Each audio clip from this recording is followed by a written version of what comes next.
let's speak about Palantir, baby.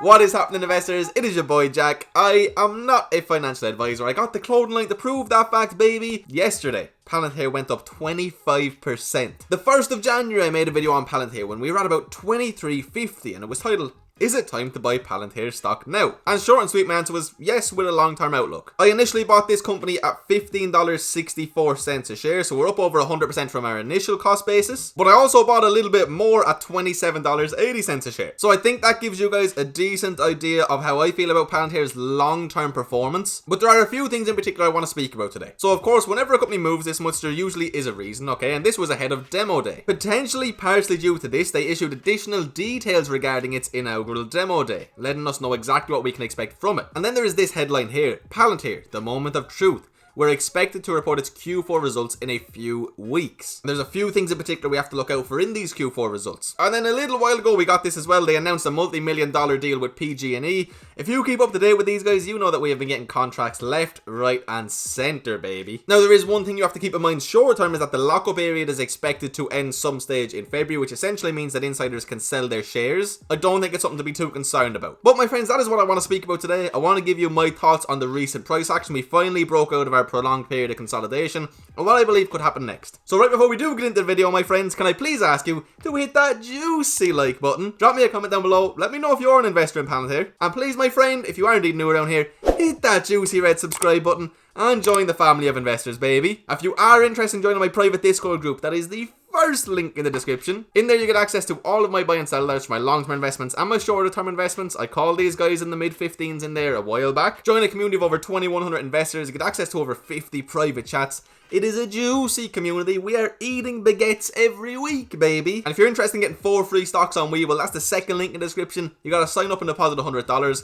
2 of those stocks can be valued for $3,700 each, baby. That's juicy. So with that being said, before we get into our first article of the day, just look at the move we saw yesterday. It was insane. It was a 25% run, okay? We were pretty much dead on in the middle of our period of consolidation in between our support and our resistance, and we smashed through that resistance with quite a bit of volume, and we made a nice move to the upside. I want to point out this isn't actually their all-time high. You will see that back here, the 27th of November, they very briefly reached $33.50 a share, but they did get very, very close, and we will come back to that later on. So this here, we got more information on what to expect from demo day, and we've seen how much a day like this can move companies. Look at Tesla and look at Neo, my friends. Big news comes from these things. So demo day marks the first time Palantir is demoing the latest development to its software platforms, Foundry and Gotham, to the general public. The first time, my friends. I mean, if you've been following Palantir, you know they're very secretive and we don't really know everything that's going on behind the scenes. It's part of their work. The demos will include examples of how Palantir's commercial and government customers, including manufacturers, defense agencies and others,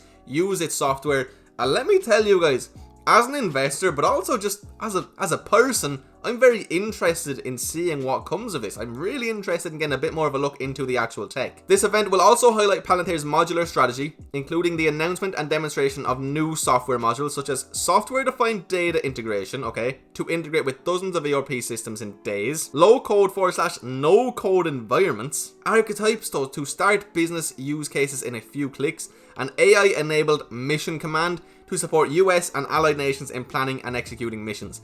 Some really, really exciting stuff here, and I do expect that this is the primary reason that we went on a literal 25% run, which for any company out there is huge. But Palantir is not a small company. Keep in mind, guys, it has a $56.76 billion market cap after that run up. It's not a little penny stock. It's not a small company that can be moved 25% easily. And what's also extremely exciting is this: they will also discuss its latest developments on Apollo, the company's continuous delivery and infrastructure platform.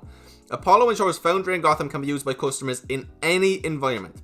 In Q4 2020, Apollo managed 150,000 plus upgrades per week across environments, up from 40,000 upgrades per week in Q2 2020. Boom, beautiful. I think this is going to be a fantastic day and is going to fill investors with a lot of confidence. Now, what I want to say, guys, okay, is I'm investing in these guys for the long term. I see myself holding these guys for years and years and years. I've kind of been saying on the channel for a week or two, when we were around the $23 to $27 mark, I think we're at good long-term value. I don't think it's an absolute steal, and that's why I was willing to cost average up. I mean, I was up 80% or something in the company and I bought some more shares. That's what Palantir is going to be to me. I don't expect it to be one of these that goes to the moon very, very quickly. And I believe when we see a move like this with Palantir, ultimately we can expect a considerable pullback. Is it going to happen next week with all of this news coming out?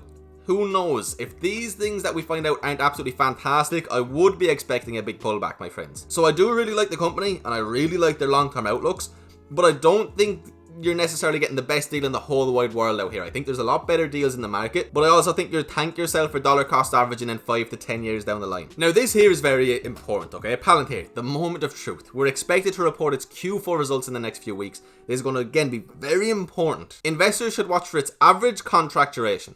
That is definitely an important one. I'm also very interested in seeing if the average contract duration has gone up over the last year or so. Customer liabilities, yep. Bifurcated revenues and fiscal year 21 revenue guidance to get a fuller picture of its future prospects. That's one that we need, and I mean need to look for.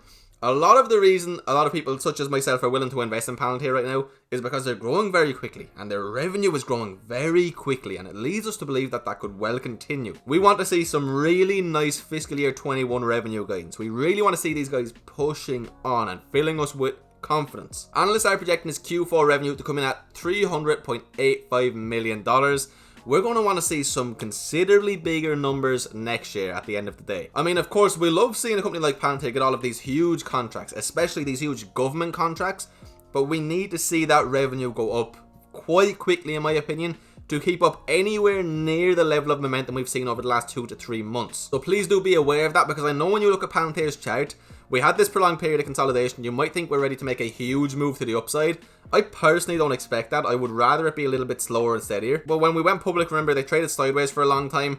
Then we really started to do the deep dives. People really started to see what these guys were capable of. We started to see the growth, and we went on that huge up run. I don't think we've seen the last of this period of consolidation. That's all I'm trying to say to you guys. So bears expect its growth momentum to slow down in the near future. Bulls believe its growth trajectory is poised to accelerate. I am one of the people who think they are very poised to bring out big growth projections. They did absolutely incredibly this year as far as we know. I don't see why that should slow down. So this is something I covered in my video back on the 1st of January as customer stickiness, or as we described it back then, growth stickiness, contract stickiness. A lot of the customers we work with, it's going to be very hard for them to go to somebody who isn't Palantir. One, they have incredible technology, but two, they're going to be giving them a lot of sensitive information, and it just makes sense to give that to as few people as possible. You want to go with the best and stick with the best, and that's why we see Palantir have so many of these government contracts and keep them getting renewed and renewed and renewed on a yearly basis. And just one more example of one of these contracts is this multi-million-dollar with PG&E. That's Pacific Gas and Electric Company. They launched an initial deployment of Palantir's Foundry data platform for its public safety power shutoff program. They also intend to use Foundry for wildfire risk mitigation programs and initiatives in the future. I mean, Palantir does a lot, my friends. Our engagement with California's largest investor-owned utility underlines our commitment to increasing safety